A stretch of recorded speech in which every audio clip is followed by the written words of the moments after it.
An attempted assassination on a former president of the United States. It's the focus of the political world as Republican leaders gather in Milwaukee. Afterwards, you're like, I almost got shot today. An Austin man yards away from Trump when the shooting happened shares his experience. Because of what it is, a for-profit company operating as a monopoly utility in one area. As Houstonians endure prolonged power outages, records show the state's largest city's energy monopoly has a long history of high-dollar donations to Texas lawmakers. The latest campaign finance report where the money is going, and the difference it could make when election season comes around. If you put up the resistance, illegal immigration will stop. As leaders took the stage at the Republican National Convention, one idea took hold: mass deportation now. We caught up with Governor Greg Abbott on what that means for border security in Texas. Produced from the Capitol in Austin and airing statewide, this is the award-winning State of Texas. Hello and thank you for joining us. I'm Josh Hinkle. It's the biggest story of the election season, the assassination attempt on former President Donald Trump.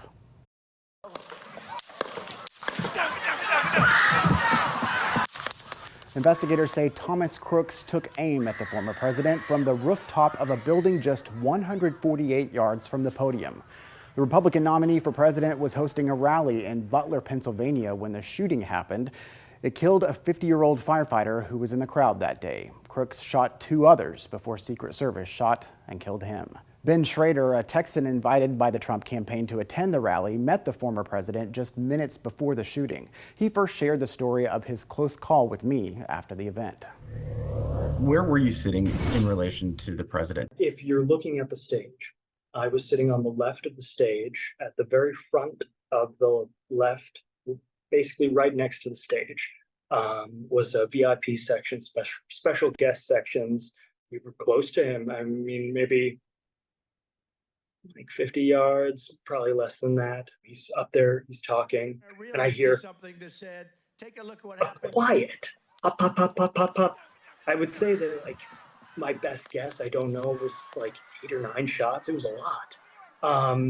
And I know what a gunshot sounds like. I get down instantly. One shot! One shot! We need an ambulance! And I turn and I look behind me and I just see, I couldn't tell man or woman, I couldn't tell anything about it. I just see a lot of blood. Because about maybe 4 or 5 meters behind me and to my left, in the bleachers, somebody got hit. Shot at the president.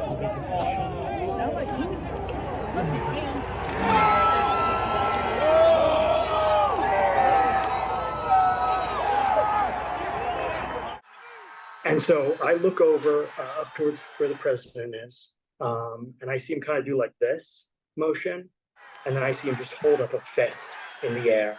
I immediately texted my parents, telling them that I'm okay, because it could have been very bad tonight. Oh my God, we almost got shot. Oh my God, I heard that. How are you doing now? Are you okay? It's funny. I make a joke with my friends that when everybody else is calm, I panic. When everybody panics, I'm calm. At the moment, I was thinking, okay, I don't want to get shot. Everybody down! And so, but I got on the ground and I made sure that, I was the smallest target possible. Afterwards, you're like, I almost got shot today. I was really close to the person was, maybe a little bit farther than the wall behind me. And I was also directly in the line from where that building was to the president. That was right where I was sitting, standing up with my phone up. It could have been a very different day for me. I heard it literally whiz by us. So you do feel a little weird. Thank God. I definitely have to go say some prayers because I had my rosary beads in my pocket and maybe that helped out. Never seen somebody who's been shot before. But it's not a good thing to see. But I think that something probably a day, sadly, that I will try to figure. You know, the political record in this country has gotten very heated. It's time to cool it down. Soon after the shooting, President Joe Biden condemned all political violence and called for unity. It all comes as more Democrats call for the president to drop out of the race. The Democratic National Committee is pushing back its virtual roll call vote to nominate President Biden ahead of next month's convention, a move meant to buy some time as Democrats struggled to get on the same page. Austin Congressman Lloyd Doggett released a statement this week doubling down on his own call for Biden to leave the ticket. Maddie Beartemple reports. While Republicans rally around Donald Trump, Democrats are delaying a vote of their own party's presidential nominee. That virtual vote won't happen before the 1st of August. DNC co-chair and Minnesota Governor Tim Walz says a vote will still happen before the August 19th convention in Chicago. The DNC had planned to vote to nominate President Biden before August 7th because of Ohio's ballot deadline, but Ohio has since pushed that back to September. That's why some House Democrats drafted a letter to the DNC urging against a vote happening as early as July 21st, writing there is no legal justification for this extraordinary and unprecedented action. Democrats will now hold off on sending that letter. A spokesperson for California Congressman Jared Huffman said, quote, "We're glad to see that the pressure has worked and the DNC will not rush this virtual process through in July." The shifting timeline comes as more Democrats in Congress call on President Biden to drop out of the race. The latest, California Congressman Adam Schiff, who said, "I believe it is time for him to pass the torch," but President Biden insists, "And I am all in." I think it's pretty clear that Joe Biden is not going to go quietly into this good night. George Washington University professor Peter Loge says despite the party infighting, a lot of this may not matter to voters. Most voters, most of the time, don't care about Rules Committee decisions at the Democratic National Committee. They want to know, can I afford to buy a house? In Washington, I'm Maddie Beartemple. The president was forced to cancel an event in Las Vegas early this week after testing positive for COVID. The president was meant to speak at a conference hosted by Unidos US, a Latino advocacy organization. The nonprofit's president announced she had a call with Biden, who apologized for his absence. I'm not supposed to be here tonight. Not supposed to be here. Former President Donald Trump took the stage of the Republican National Convention this week. His speech started with the assassination attempt, but eventually moved on to the economy and what he calls the failings of the Biden administration. Our Monica Madden is here with insight. Monica, the Republican National Convention came just days after the assassination attempt. How did that change the identity of this year's convention? Well, Josh, it changed the convention in a lot of ways, just from the standpoint of everyone scrapped their speeches. Who knows what they were originally going to talk about? We can imagine certain talking points that Republicans have been hitting in this election season, but it certainly just changed the entire dynamic of the tone.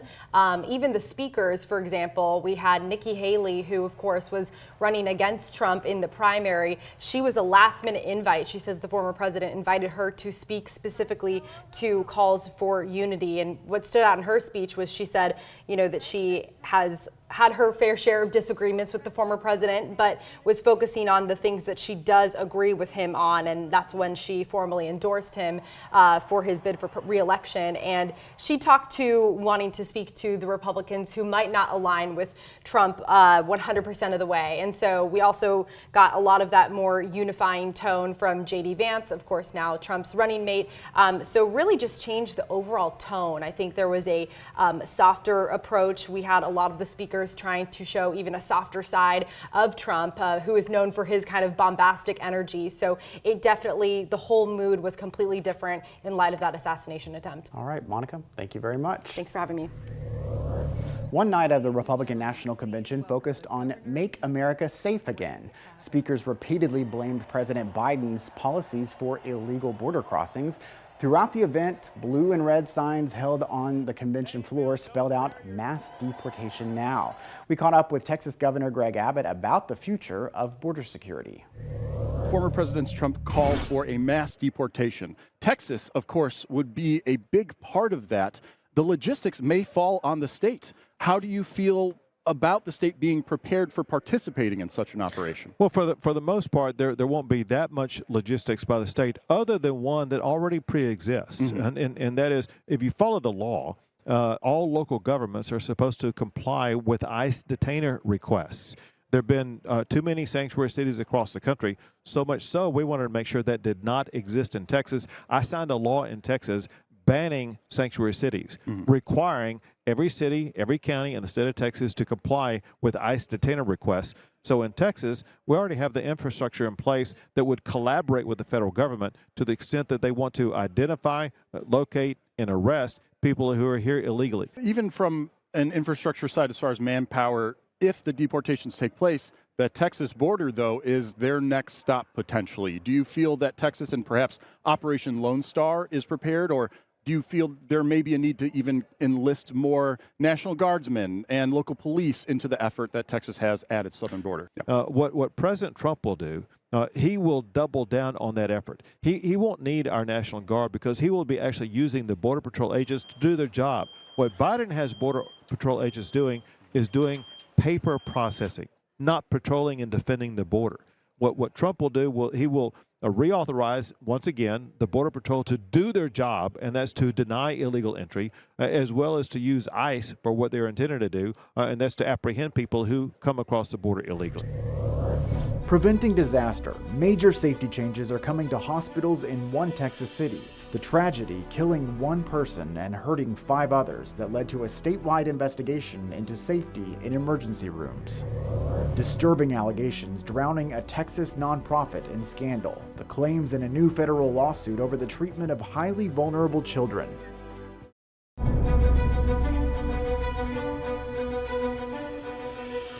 The Department of Justice is suing a Texas-based nonprofit that provides housing for unaccompanied children found at the southern border.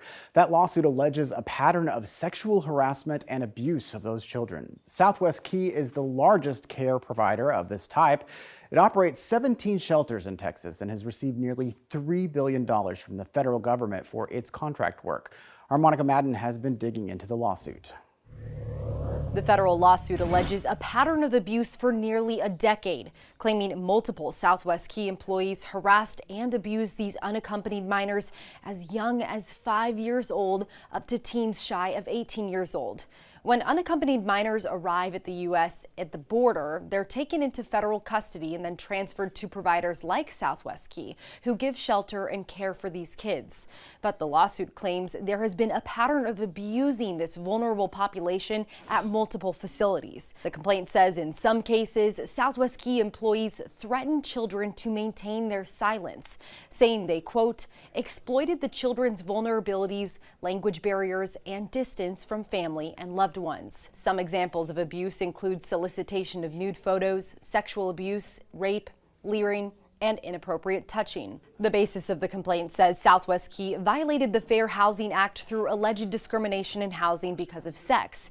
It says, quote, Southwest Key has failed to follow its own policies for preventing, detecting, and responding to sexual abuse and harassment, citing multiple complaints against the provider between at least 2015 and 2023. In Austin, Monica Madden, back to you. We reached out to Southwest Key. They released a statement in response to the Department of Justice lawsuit, saying they're reviewing the complaint and that it does not paint an accurate picture of the care employees provide to the children. The statement went on to say, we are in constant communication and continue to closely partner with the Office of Refugee Resettlement, as we have done for the past 2 decades, to ensure the children and youth entrusted to our care are safe with us during their short stay with Southwest Key. It's got an unusual incentive to influence political decision-making in Houston and in Texas. A deep dive into campaign finance. The lawmakers getting a piece of the $1.4 million donated by Centerpoint Energy. And preventing disaster. After a car slammed into an emergency room, one city is pushing ahead with what it calls a vital step in safety. The investigation that helped leaders plan out future requirements at hospitals.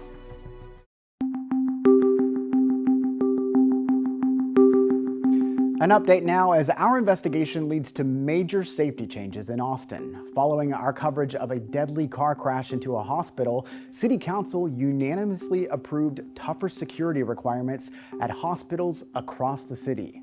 Investigator Matt Grant was at City Hall as leaders publicly credited our team's reporting for what's being called a life-saving measure.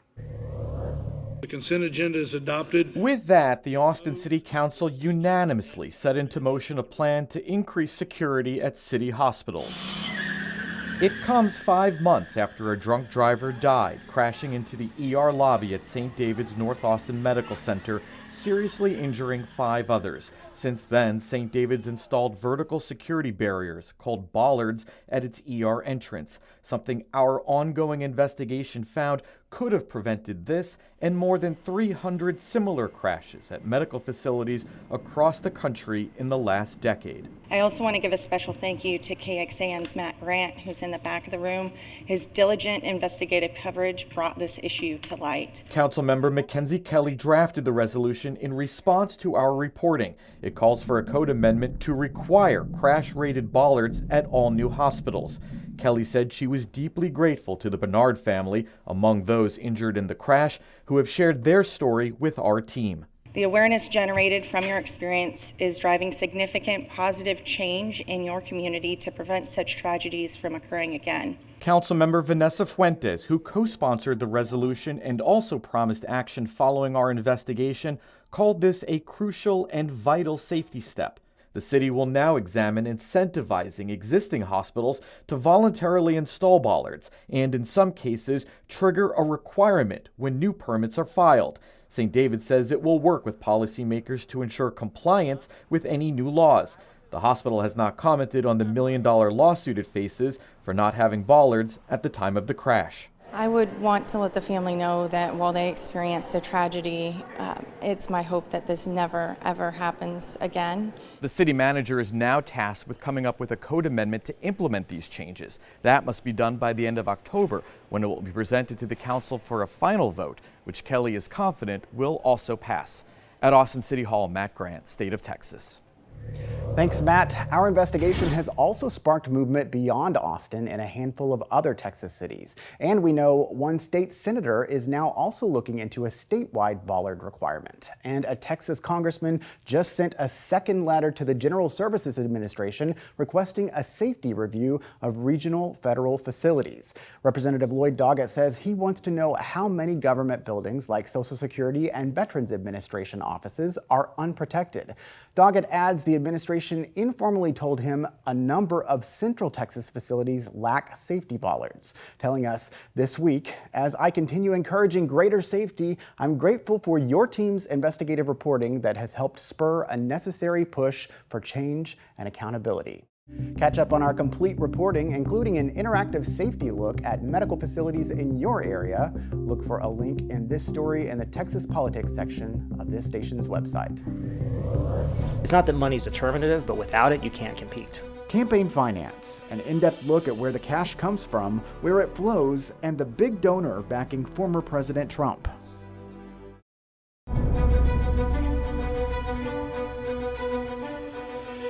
As we get closer to Election Day, we're taking a look at which candidates are collecting the most cash. Campaign finance reports out this week show big hauls, and they shed some insight into what interests are betting on the candidates. Our Ryan Chandler looked into the numbers. In Colin Allred's bid to unseat Ted Cruz, he amassed a record $10.5 million from April to June. That's $2.6 million more than Cruz. He's raising big numbers while maintaining a relatively quiet campaign. It should be noted that the senator does have, large aligned super PACs who are ready to spend at his disposal. Senator Cruz still has the bigger bank account, with $12 million ready to spend before Election Day, to Allred's 10. Governor Abbott is far and away the cash king in Texas, clocking nearly $25 million in his semi-annual report with $51 million on hand. Among those adding to Abbott's bottom line, CenterPoint Energy, embroiled in controversy for their prolonged power outages in Houston. In going through the state's campaign finance records, I found CenterPoint CEO Jason Wells donated more than $69,000 to politicians and PACs since the start of 2022. That includes $21,000 to Texans for Greg Abbott. In the same time period, Centerpoint and its political arms have donated $1.4 million to Texas lawmakers. That includes $95,500 to Democrats, and most of the rest, more than 90% of it, to Republicans. Because of what it is, a for-profit company operating as a monopoly utility in one area, it's got an unusual incentive to influence political decision-making in Houston and in Texas. But especially in Texas, money matters. It won't make the winner, but every winner will need more come November. It's not that money's determinative, but without it, you can't compete. Ryan Chandler, State of Texas. Lieutenant Governor Dan Patrick has announced he's forming the Senate Special Committee on Hurricane and Tropical Storm Preparedness, Recovery, and Electricity. This comes after millions lost power in triple-digit heat when Hurricane Beryl made landfall in Houston. The committee, made up of lawmakers, will examine the outage and restoration process and what can be done to make sure this does not happen again. Elon Musk made headlines in campaign financing. The Wall Street Journal reports he will pledge $45 million a month to a new political action committee backing former President Donald Trump. America PAC focuses on voter outreach and registration efforts. Thank you again for joining us for State of Texas. I'm Josh Hinkle, and we'll be back next week to bring you an in-depth look at Texas politics.